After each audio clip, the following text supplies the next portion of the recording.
Good evening বললাম, ঘড়িতে এখন মোটামুটি 10:30 বেজে গেছে। আর আজকে মানে প্রচণ্ড পরিমাণে ঝড় জল হয়েছিল, তার জন্য কিন্তু কারেন্ট ছিল না সন্ধ্যের থেকে। আর এখন কারেন্টটা আসলো, সেই জন্য আমি মনে মনে ভাবলাম চলো মশলাটা করে চিকেনটাকে একটু ম্যারিনেট করে রেখে দিই, তাহলে বেশ ভালো হবে পরের দিনের বিরিয়ানিটা।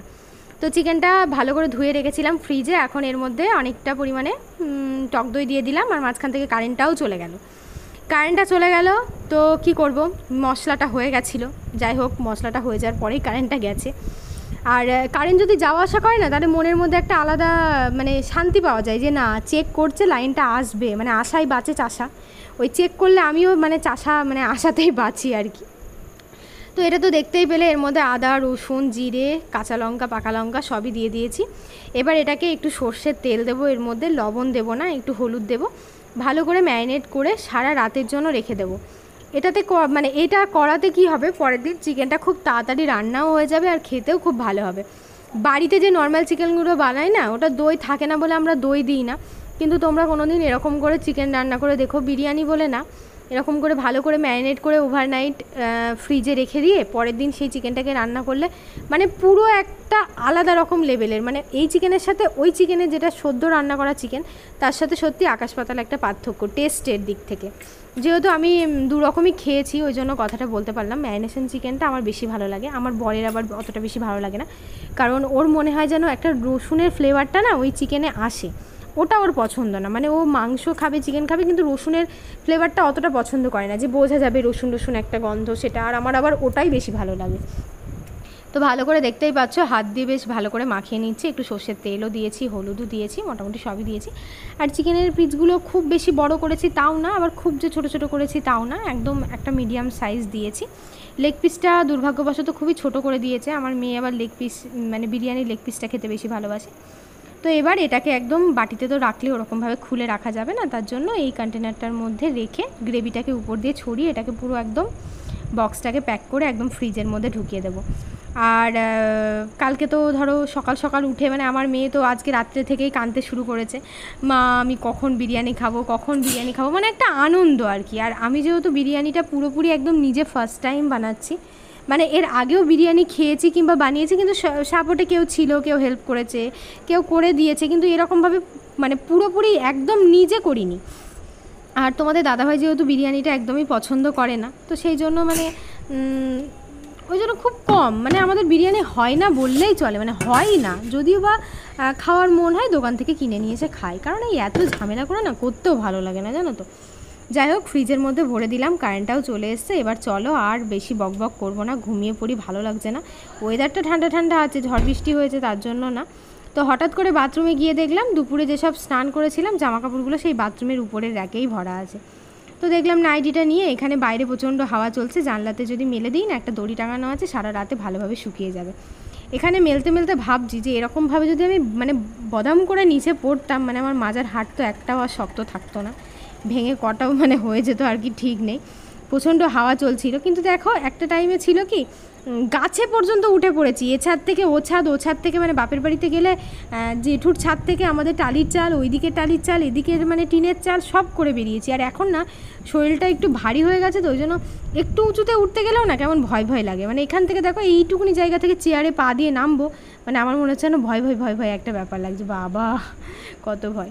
তো যাই হোক, রাত্রে ঘুমিয়ে পড়েছিলাম, সকালবেলায় আবার ঘুম থেকে উঠেছি। এখন চালটাকে মেপে নিয়ে এখন জলে একটু ভিজিয়ে দেবো।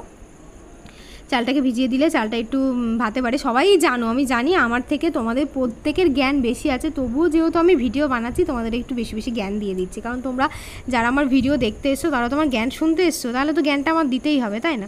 আর তোমাদের যদি আমার থেকেও বেশি কিছু ভালো ভালো মানে বিষয় থাকে যেগুলো আমাদেরকে আর কি জানানোর দরকার, তোমরা কমেন্টে আমাকে জানিয়ে দিও, সেগুলো আমি ফলো করব। বিশ্বাস করো, মানে ইউটিউবে আসার পরে তোমরা আমার কাছ থেকে কী শিখেছো জানি না, আমিও অনেক কিছু কমেন্টে শিখেছি। মানে তোমরা কমেন্ট করো, আমি সেগুলো সত্যি অনেক অনেক অনেক শিক্ষা পেয়েছি। যেমন হয় না, বাড়ির বড় সদস্য যেমন মা, ঠাকুমা, এরা যেমন খুব ভালো করে বোঝায়, তোমরা আমাকে এত ভালো করে বোঝাও, আমার ভীষণ ভালো লাগে। আর এদিকে দেখতে পাচ্ছ তিধু, আমি একটু জানলার ধারে বসলাম, বেশ হাওয়া চলছে আর মনটা পুরো মনে হচ্ছে ফ্রেশ হয়ে যাচ্ছে, সকালবেলার ঠান্ডা হাওয়া। তিধা ডোডোর সাথে খেলছে আর আমাকে এরকম করে বলছে, ও মা তুমি কী করছো, কী হলো? মানে আমি এমনভাবে এক দৃষ্টিতে তাকিয়ে আছি, আমার মেয়ে মনে করছে আমার মায়ের আবার জ্ঞানটা আছে তো না কি।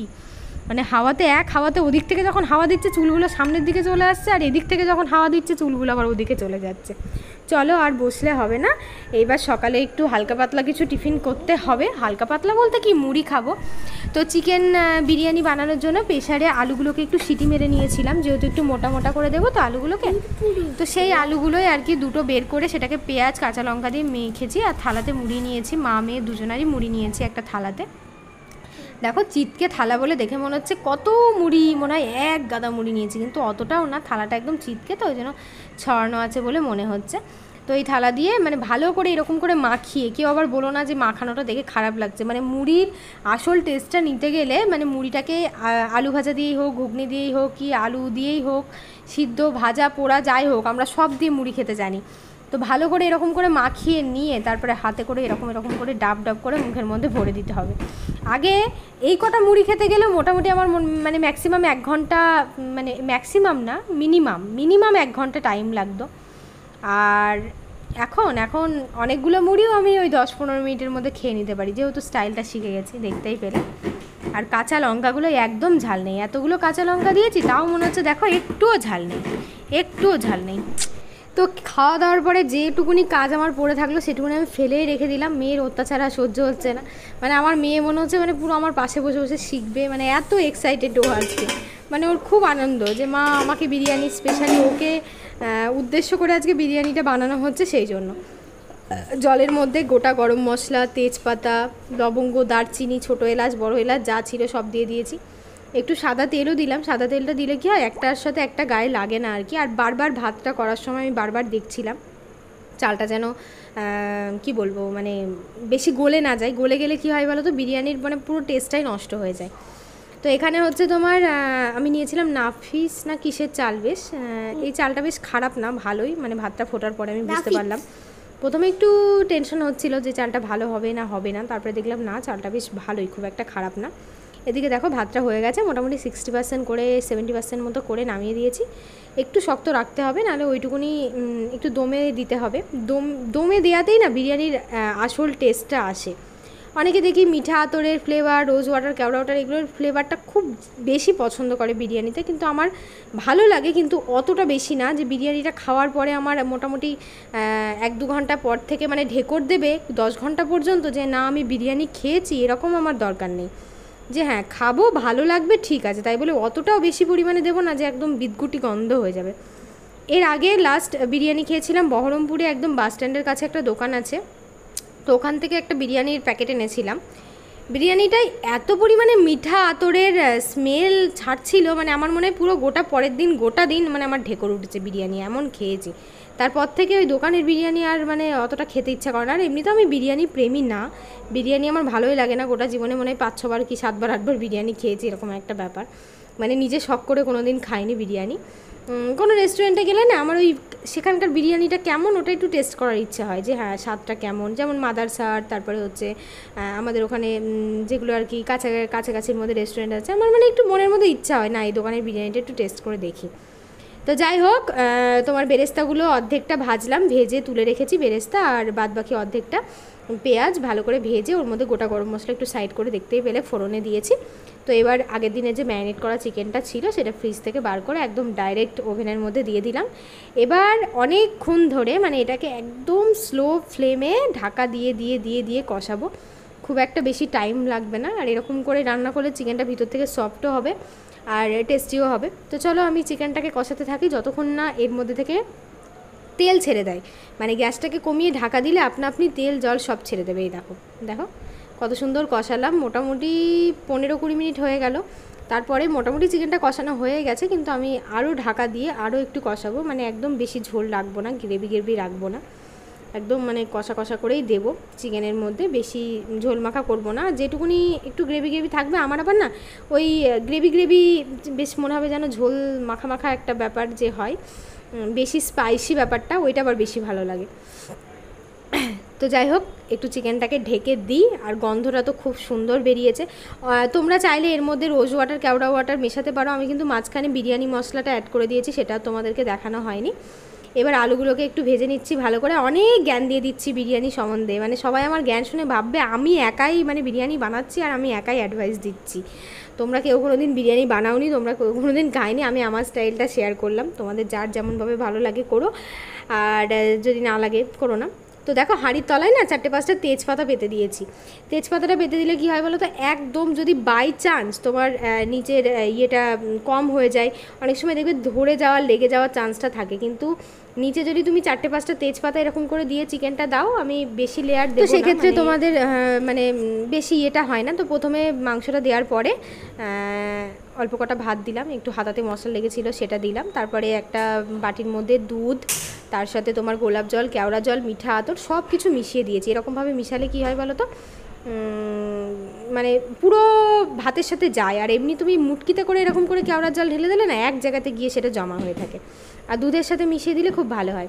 তো তারপরের লেয়ারে আমি আলুটা দিয়েছি, ডিমটা দিয়েছি, তারপরে উপর থেকে একটু বেরেস্তা দিলাম, মিডিলে ওখানে একটু বিরিয়ানি দেওয়া ছিল, বিরিয়ানি মশলা, আর এইবার উপর থেকে আরেকটু আমি বিরিয়ানি মশলাটা ছড়িয়ে দেবো। আর ঘিটা দিচ্ছি, ঘিটা খুব একটা বেশি পরিমাণে দেবো না, কারণ আমার মেয়ে না ঘিয়ের ফ্লেভারটা খুব একটা বেশি পছন্দ করে না, ওই জন্য ঘিটা একটু কম পরিমাণেই দেবো। খুব একটা বেশি দিলে ওর ঘিয়ের গন্ধ লাগলেও খেতে পারবে না, যেহেতু স্পেশালি ওর জন্যই আমার এটা বানানো, আর আমার মেয়ে যদি খেতে না পারে তাহলে তো সেটা আমার ভালো লাগবে না না। এবার আমি আটা মাখতে চলে যাবো, একদম একটু বেশি করে আটাটা মাখবো, যেন একটুও মানে হাওয়া হাঁড়ির মধ্যে থেকে বেরোতে দেবো না। তো এই দেখো চারিদিকে যে আটা দিয়ে দিয়েছি। এবার মানে যেটা এর মাপের ঢাকনি সেটা আমি খুঁজে খুঁজে পেলাম না, ওই জন্য এর থেকে মাপের একটা ছোটো ঝাঁকনি ছিল, ওইটা সেটাকেই দিয়ে দিলাম। তো অসুবিধা নেই, আটাটা বেশি দেওয়া আছে। পুরো সিল করে একদম ডাইরেক্ট হাঁড়িটাকে প্রথমে 5 থেকে 7-8 মিনিটের জন্য ডাইরেক্ট লো ফ্লেমে গ্যাসেতে চাপিয়েছিলাম, তারপরে একটা চাটু বসিয়েছি, চাটুর উপরে মোটামুটি সব মিলিয়ে 30-35 মিনিট মতো আমি এটাকে দমে বসিয়ে রেখেছিলাম। তো এবার এটাকে খুলবো, দেখো আর ঘরের মধ্যে তো এত সুন্দর একটা স্মেল, কি বলবো, দারুণ গন্ধ। আমার মেয়ে বলছে মা পুরো বাড়িটা একদম বিরিয়ানি বিরিয়ানি ব্যাপার হয়ে গেছে। তো এই দেখো খুললাম, এবার সাইডে যেসব আটাটা লেগে আছে, আটাটা একটু বেশি দেওয়া হয়ে গেছিলো, এতটা না দিলেও হতো, একটু কম দিলেই হতো, এতটা আটা নষ্ট করাটাও ঠিক হলো না। হয়ে যেখানে গেছে, মেখে যেখানে ফেলেছে, কিছু তো আর করার নেই। তো চলো এবার তোমাদেরকে প্লেটে মানে এটাকে কেটে একটু দেখায়। তো এবার বলি, এই হাঁড়িটাতে রান্না করেছি বলে অনেকে বলতে পারো যে দিদি এরকম হাঁড়িতে বিরিয়ানি, একদম ঠিক বলেছো। এই হাঁড়িতে বিরিয়ানি করলে না, এই যে দেখছো লাস্টের এই মুহূর্তটাতে ভীষণ অসুবিধা হয়। আর যদি তুমি একটু চিতকে টাইপের, মানে মুখ যেগুলো বড় হয় না হাঁড়ির, ওই হাঁড়িগুলোতে সব থেকে বিরিয়ানি করা বেশি ভালো হয়। ওগুলোতে মানে লেয়ারিং করার সময় সুবিধা, বিরিয়ানিটা কাটার সময় সুবিধা হয়, দেওয়ার সময় সুবিধা হয়। তো এখানে একটা আলু দিলাম, আর দিদার জন্য একটা ডিম দিয়েছিলাম আমি। তারপরে এখানে তোমার উপর থেকে যেমন দোকানে আর কি একটু স্পাইসি রাইস হয়, তারপরে একটু সাদা সাদা, আমার আবার একটু ঝোলমাখা ঝোলমাখা, আমি নিচ থেকে একদম ঝোলমাখাগুলো নেব। তো এখানে তোমার দিদাকে 2 রকম মিক্স করে দিলাম, উপর থেকে একটু সাদা দিলাম আর ভিতর থেকে, আর আমি দেখো একদম নিচের যেটা ছিল একদম সেটা তুলে নিয়েছে, একদম মনে হচ্ছে মাংসের ঝোল দিয়ে মেখেছি। তো এরকম আমার আবার বেশি ভালো লাগে। নিজের হাতের বিরিয়ানি নিজে তো আর দুর্নাম করতে পারি না, প্রশংসাই করব, ভালোই হয়েছে, খারাপ বলবো না। তো মোটামুটি ভালোই লাগছিল, খুব একটা খারাপ লাগেনি খেতে।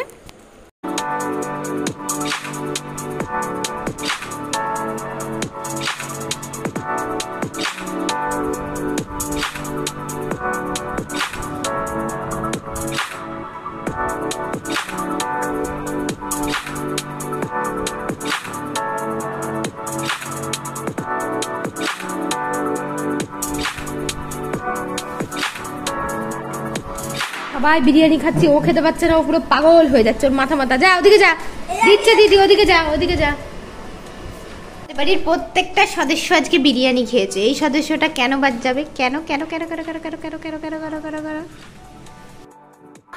আগের দিন অনেকটা পরিমাণে দই এনেছিলাম, তো ফ্রিজে অনেকটা দই রয়ে গেছে। আর টক দই খাওয়া স্বাস্থ্যের জন্য ভীষণই ভালো। দুপুরে খাওয়ার পরে যদি প্রত্যেক দিন মোটামুটি 4 চামচ করে টক দই খাওয়া যায় না, খাওয়ার পরে মানে খাবারটা ভীষণ ভালো হজম হয়ে যায়। আগে আমি একদমই টক দই খেতে পারতাম না, মানে টক দই মুখে দিলেই মনে হতো বমি পাচ্ছে।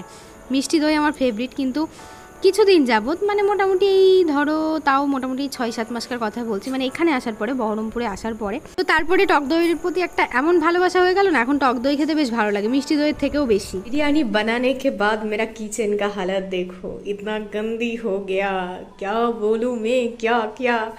मेरा हिंदी सुन के कोई कमेंट करके बैठा है, बंगाली ठीक से नहीं आती, हिंदी बोल रही है, नहीं आती तो क्या करूँ। मेरा तो मन होता है ना हिंदी बोलने का, इसलिए तो ये देखो मेरा लड़की और मैं दोनों एक साथ बनाया, इसलिए किचन का हालत इतना गंदी हो गया। चलो मैं सफाई करके दिखाती हूँ। এই দেখো কিচেন একদম পুরো ক্লিন করে দিয়েছি, আর কোনো চিন্তা নেই। আর আজকে আমাদের পুরো বাড়ি জুড়ে কিসের গন্ধ মানে বিরিয়ানি, মনে হচ্ছে পুরো বাড়িটা বিরিয়ানির দোকান হয়ে গেছে, এত গন্ধ বিরিয়ানি। আজকে পুরো দিন একটা বৃষ্টি ভেজা দিন, আর তার সাথে প্রচণ্ড হাওয়া চলছে প্রত্যেকটা জায়গাতেই, শুধু আমাদের এখানে বলে না। দিদা ডোডোকে নিয়ে ছাদে চলে এসছে, ওরা দুজন মিলে খুব আনন্দ করছে। তার সাথে আজকে আমাদের খাওয়া দরকার ছিল খিচুড়ি, খেয়ে নিলাম বিরিয়ানি, মানে পুরো একদম উল্টো। যাই হোক হলো, কেমন লাগলো অবশ্যই বলো ব্লগটা। সবাই ভালো থেকো, সুস্থ থেকো, সাবধানে থেকো। নেক্সট একটা ভিডিওতে দেখা হবে। Ta-ta, bye bye, love you all. আজকের পুরো ভিডিওটা